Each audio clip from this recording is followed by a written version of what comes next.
But again, I just want to maybe ask, just to get this clear in everyone's minds, because a lot of the skeptics will always say, oh, these things only come out under hypnosis, which is actually nonsense. I mean, can you just say how much, where is the dividing line between conscious and hypnotic regression memories? Well, I sort of like worked it out, and consciously I remember 70%, and the rest of it is through the aid of hypnosis. And really the hypnosis has put little fragments that I do remember into perspective. It sort of like fit the jigsaw puzzle sort of back together. All the little things that I thought, well, like the ghosts were always the ghosts, but yet the Chinese girl, I always knew that there was something that little bit strange about her and the man at the bottom of the garden. They were paranormal experiences, but there was always that little thing that just wasn't right. So for me, doing the hypnosis put all of that into perspective. And picking up on that, can you now, perhaps say a little bit more about what came out under the regression with regards to this bizarre childhood encounter with the Chinese girl and the circular gazebo in the field with the lanterns, the coloured lanterns around it, and say what else emerged? Well, it wasn't a gazebo, and what it was a UFO, but it was like, are you familiar with like Gulf Breeze UFO when it's coming down the road? It's like the old lantern. It was one of those type of craft, and it was right in front of me, and I'd had missing time there, and I mean it was very big, and I mean that's all I really wish to say really.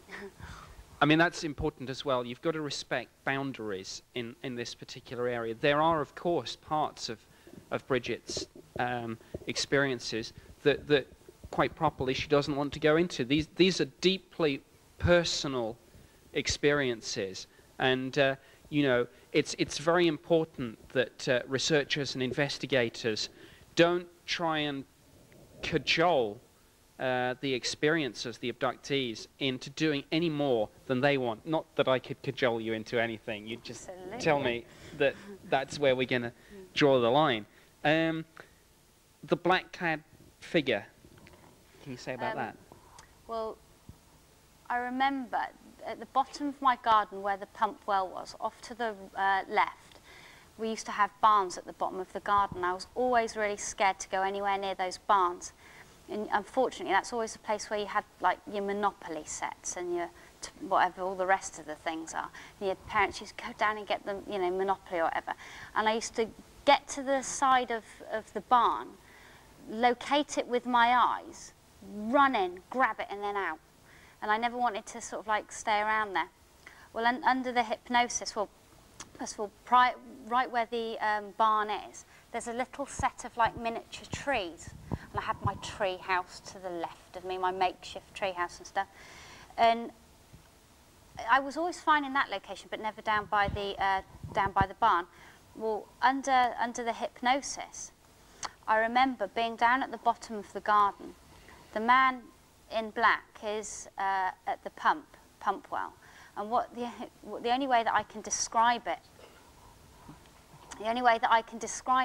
is this guy he glid, he was gliding like on train tracks. So he was staring at me, and he would just glide to the bottom of the barn. So it's like little things under the hypnosis like that put things into perspective. Why was I afraid of the barn? And at that point, can we have the next slide, please? Familiar with the scoop marks? This is on my leg, and now I never knew how I got that. And at that point, I was abducted at the bottom of the garden, and it sounds strange to say. It still sounds strange to say, even though I've had these experiences, that they actually took out my leg muscle, my quadricep. They actually it's like mechanical. They just shifted it out, done something, and then put it back. And so it's like a remembrance. That is like my remembrance, and no more than having the black car in front of me. It was put there for a reason. It was put there for me to not forget.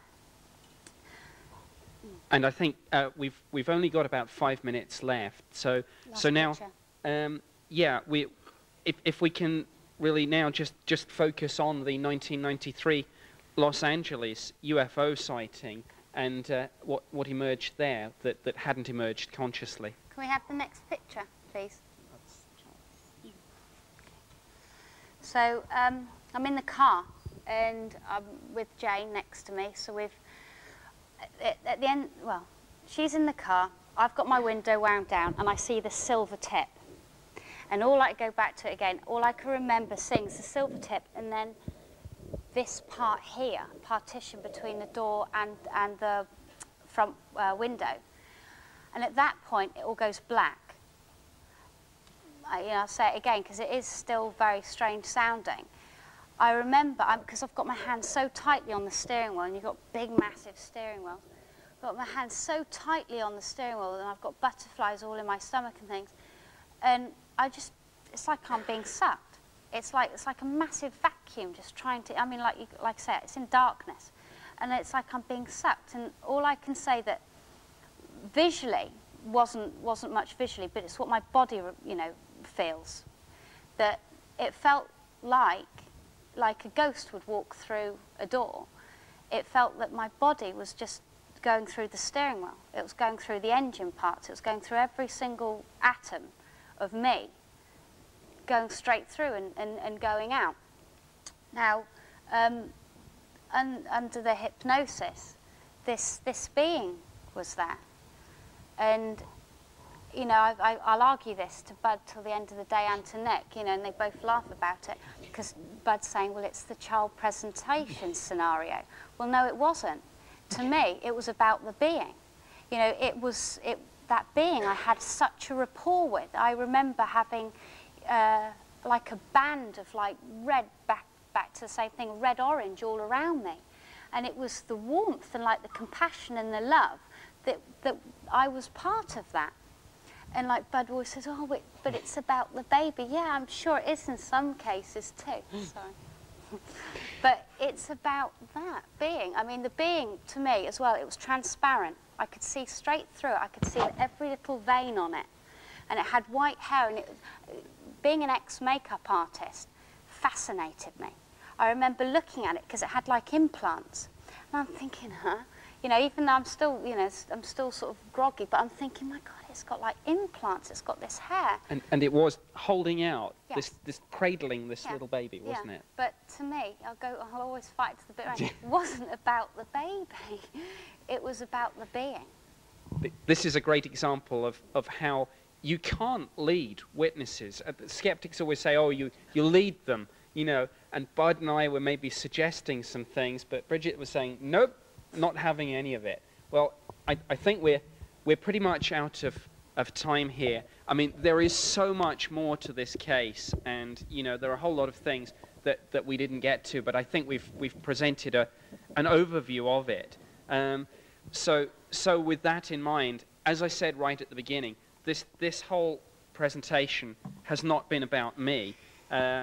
It's been about somebody who has had the courage to come forward here and speak in front of 750 people about some of her extraordinary experiences. So thanks very much, Brigitte. Thank you.